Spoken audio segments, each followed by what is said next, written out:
Mariana. Segundo o ministro do Planejamento, Nelson Barbosa, o governo já tem tomado os primeiros passos para fazer o país voltar a crescer e reequilibrar as contas. É o caso da revisão do superávit primário, da revisão dos subsídios concedidos referentes à energia elétrica e das medidas provisórias que tornam mais difícil o acesso a benefícios previdenciários. Sobre esse assunto, eu converso agora com o presidente da Comissão de Assuntos Econômicos, o senador Delcídio do Amaral, que pode falar um pouco mais para a gente sobre a reunião. Senador, tem respondido às demandas dos senadores com relação a essas dúvidas de se o país vai voltar ou não a crescer?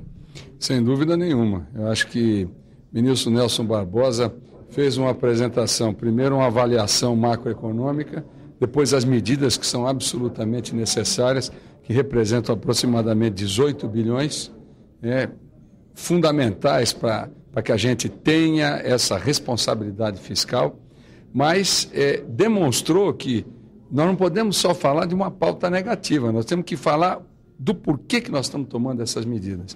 Para o quê? Para alavancar novos investimentos, para trazer a inflação para o centro da meta e, ao mesmo tempo, olhar especialmente a questão de infraestrutura, de logística e, principalmente, o programa de concessões que o governo, sem sombra de dúvida, vai retomar, aliado à aprovação do orçamento, que nós esperamos que isso aconteça essa semana, para que efetivamente a gente trate esses restos a pagar com a agilidade necessária para que as obras do PAC 1, do PAC 2, as emendas nos municípios tenham continuidade.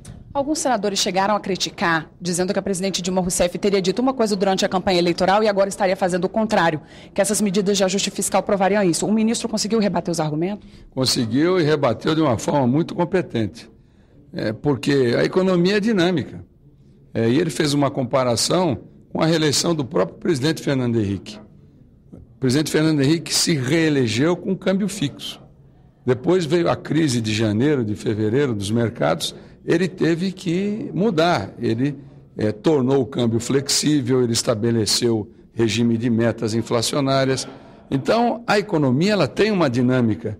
E, sem dúvida nenhuma, a presidenta Dilma, sua equipe econômica, teve que promover os ajustes necessários em função das mudanças de cenário.